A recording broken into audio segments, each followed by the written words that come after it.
Peuple de la Terre, bonsoir. Nous sommes aujourd'hui le 29 janvier 2024. Voici les développements sur les événements galactiques actuels qui ont un impact sur l'avenir de la Terre en tant que civilisation planétaire. Et je suis ravie de vous accueillir pour ce 15e épisode de Star Nation News.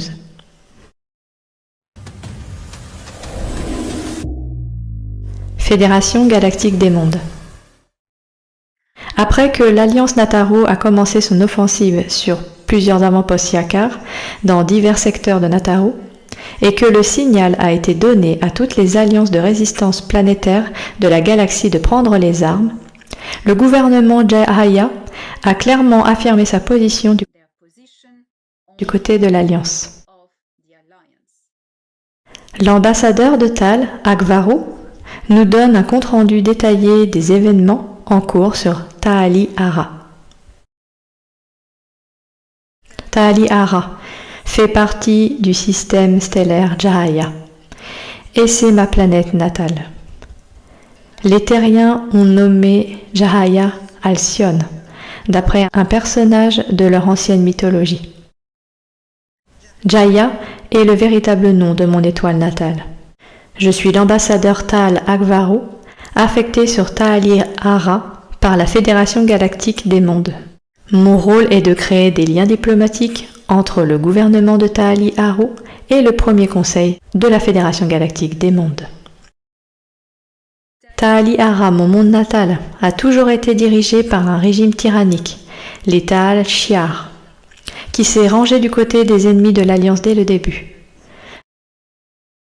Depuis la colonisation de Jaya par une faction Taal renégate d'Ashara, que les Terriens appellent Taegeta.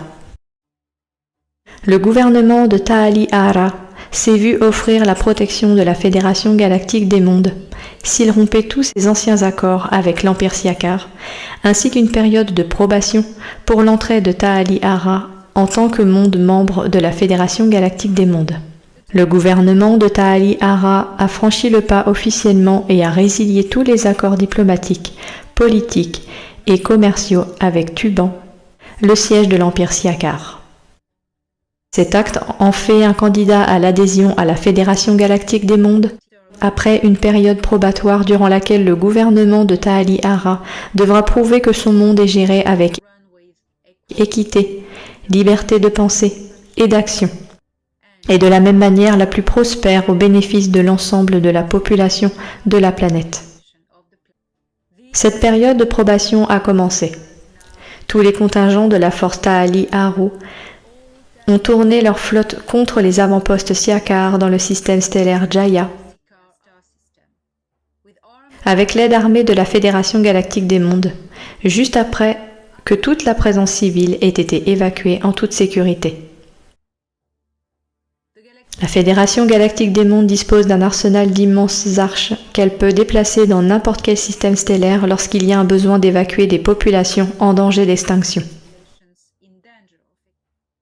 Le système stellaire de Jaya ne fait pas encore partie de la Fédération galactique, mais sur les mondes membres, la Fédération offre toujours des arches de sécurité qui sont enterrées et prêtes dans l'éventualité d'une urgence planétaire. Ces arches n'étaient pas organisées en tant que telles au tout début de cette organisation, mais avec le temps, elles ont été produites en masse et ont équipé tous les mondes membres d'un nombre suffisant d'arches. Terra en possède de nombreuses, mais elles n'ont pas été apportées et planifiées par la Fédération galactique des mondes. Les arches de Terra sont beaucoup plus anciennes. Elles sont le résultat de la visite de différentes civilisations à travers le temps. Ce sont leurs propres arches, leurs vaisseaux de transport qu'elles ont laissés là, sur Terra, que vous appelez la Terre. Chaque groupe d'arches est sous la garde exclusive de son peuple. Mais je ne sais pas grand-chose des arches terriennes. Thoran peut mieux parler de ce sujet. Sur tous les mondes victimes de l'occupation des Siakar, qui n'étaient pas membres de la Fédération galactique des mondes, mais pourtant sous leur protection, l'insurrection a commencé. Sur ces mondes, à l'instar de ce qui s'est passé sur Terre et sur Mars, la Fédération Galactique des Mondes a mis en place des programmes de défense secrets avec des organisations militaires positives, les aidant à construire des flottes de défense et des arsenaux de terrain, leur fournissant des armes de haute technologie et les entraînant au combat contre les envahisseurs d'autres mondes.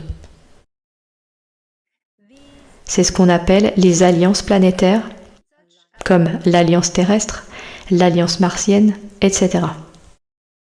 Eh bien, avec le développement de la guerre de Siakar, après l'offensive ouverte de l'Alliance galactique, les cellules de résistance planétaire ont répondu au signal dans toute la galaxie. Là encore, un effet de surprise pour les Siakar. Pas une bonne journée pour eux, assurément. Confédération intergalactique. Après qu'Akvaru ait parlé des arches de sauvetage offertes par la Fédération Galactique des Mondes à toutes les cultures membres, j'ai demandé à Una si elle pouvait développer ce point et apporter plus d'éléments pour nous aider à mieux comprendre la situation dans son ensemble.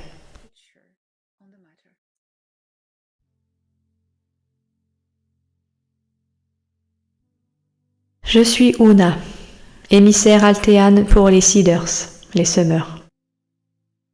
Il n'y a aucun endroit dans l'univers où la vie est statique, figée dans le temps.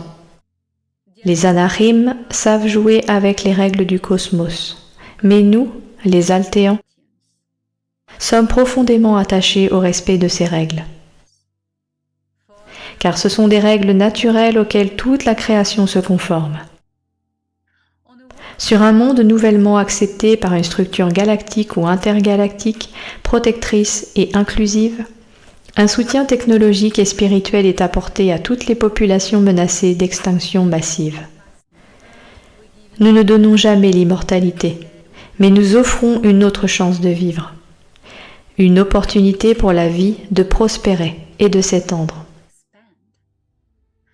Lorsque, pour une raison ou une autre, nous arrivons trop tard, nous donnons une seconde chance à la vie en repeuplant les mondes dévastés. Nous n'interviendrons toujours qu'en dernier recours. Lorsque les règles de l'évolution auront donné leur pleine mesure. C'est alors, et alors seulement, que nous interviendrons. Il n'y a rien d'aussi triste que de voir un trésor s'évanouir dans un oubli éternel. Le groupe dont je fais partie, connu sous le nom de Semeurs, conserve une banque génétique de toutes les formes de vie dans l'univers. Enfin, du mieux que nous pouvons. La Confédération intergalactique envoie des explorateurs aux confins de l'univers connu, à la recherche de nouvelles vies et de nouvelles missions pour aider le Créateur.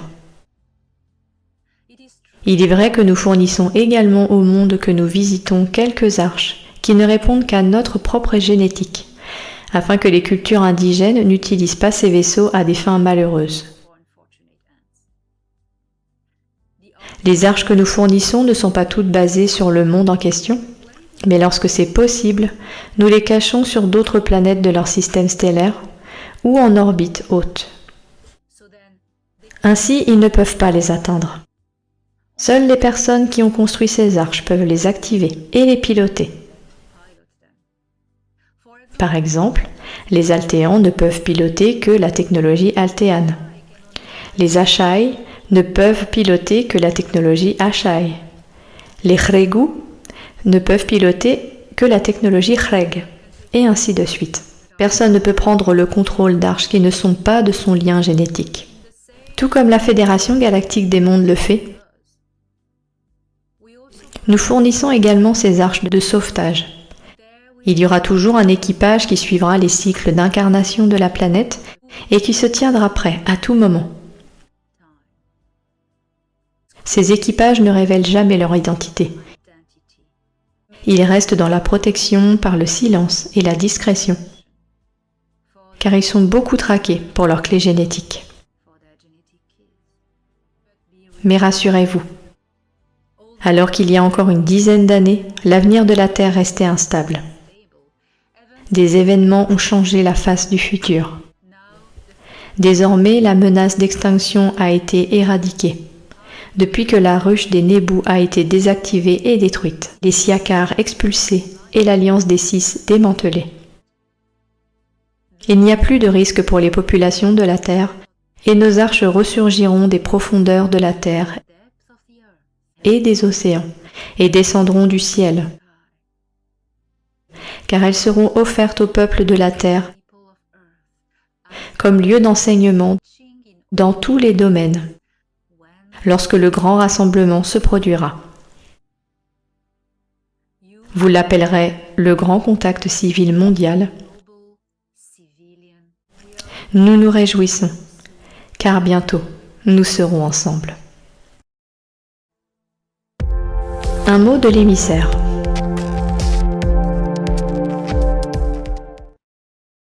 Eh bien, quelle étonnante information donnée, délivrée par Agvarou, l'ambassadeur Agvarou et l'émissaire Una, au sujet des arches. Il est réjouissant de savoir, comme l'a dit Una, que nous nous dirigeons vers une ligne temporelle stable et positive, qui a été stabilisée depuis que tous les extraterrestres régressifs ont été expulsés de ce système stellaire. Mais il est également réjouissant de savoir que dans un autre système stellaire, Jaya, les populations vont connaître des temps meilleurs, car leur nouveau gouvernement a décidé de se ranger du côté de l'Alliance et du peuple, et de dénoncer les accords qu'ils avaient signés dans le passé avec les Siakars. C'est donc une bonne chose. Maintenant, à propos des arches, c'est très intéressant. C'est intéressant de savoir que toutes les organisations galactiques ou intergalactiques fournissent des arches de secours, en cas d'urgence. On ne sait jamais, la planète peut être attaquée par des extraterrestres, il peut y avoir des problèmes. Ces arches sont là au cas où quelque chose arrive, et c'est une bonne chose. Mais cela n'est offert qu'à tous les mondes membres. Bien sûr, les mondes non membres sont également aidés. C'est ce qui se passe sur Terre, mais il n'y a pas d'arche de secours automatique. Parce que toutes les arches qui sont sur Terre ont été apportées, comme l'a expliqué Agvarou, par des peuples de la galaxie Nataro, des colons. Ils ont donc apporté leurs vaisseaux avec toute leur technologie, leurs fournitures, mais ce n'étaient pas des arches de secours offertes par les habitants de cette galaxie. Ce sont juste leurs vaisseaux qu'ils ont laissés sur place lorsqu'ils ont installé leur colonie. Les semeurs ou la Confédération intergalactique n'établissent que très rarement des colonies. Ils sont plutôt des veilleurs qui aident les mondes. Lorsqu'ils arrivent sur un monde, ils restent dans l'espace ou en orbite et établissent rarement une colonie au sol. Il n'y aura donc pas d'arche au sol. La Terre a été un peu différente, parce que les Altéans ont envoyé, les Achai aussi, le peuple des fourmis, ont envoyé leur colonie. Mais les Achai et les Altéans ont envoyé leur colonie parce qu'il y avait des problèmes sur Terre avec les Anarim, les Anunnaki. Ils étaient donc là pour équilibrer et surveiller leur expérience génétique et essayer d'aider les habitants de la Terre. C'était donc exceptionnel. Normalement, ils ne s'installent pas sur le monde. Les Altéans, comme je peux le préciser à nouveau, sont ceux qui ont fondé Atla, l'Atlantide. Il y a une différence entre les arches apportées par la Fédération Galactique des Mondes ou les galactiques et les arches apportées par les semeurs.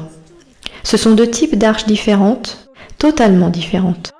Les arches qui sont amenées par la Fédération Galactique des Mondes sur les mondes membres ou sur les mondes non membres lorsqu'il y a un problème exceptionnel comme la Terre ou pour y établir des colonies. Ces arches sont des vaisseaux oblongs. Ce sont des vaisseaux longs, très longs, très longs. Donc ces arches fournies par la Fédération Galactique des Mondes sont des vaisseaux avec de la technologie et des fournitures, que ce soit des arches d'urgence ou des arches qui ont amené les colonies. Les fournitures sont là lorsqu'il s'agit d'une colonie pour l'aider pendant la période de transition, le temps qu'elle établisse des villes et qu'elle vive hors de l'environnement de la planète. Et également dans le cas d'une arche de sauvetage, ces fournitures sont là pour fournir aux personnes sauvées à la population sauvée, de la nourriture et des fournitures pendant la période où ils sont emmenés hors de la planète et hors du temps, et peuvent revenir plus tard. C'est ainsi que les choses se passent. Les arches des semeurs sont différentes. Ce ne sont pas des vaisseaux oblongs, ils sont longs, rarement circulaires, mais la plupart du temps discoïdaux, avec des dômes. Et ces dômes sont ce que nous appelons des édènes, comme sur le Nibiru, qui n'est pas une arche mais un vaisseau mère. Les édènes sont des écosystèmes et une population peut vivre éternellement dans ces écosystèmes. Ce n'est pas le but. Ce n'est pas le but de permettre à ces populations de partir pour toujours.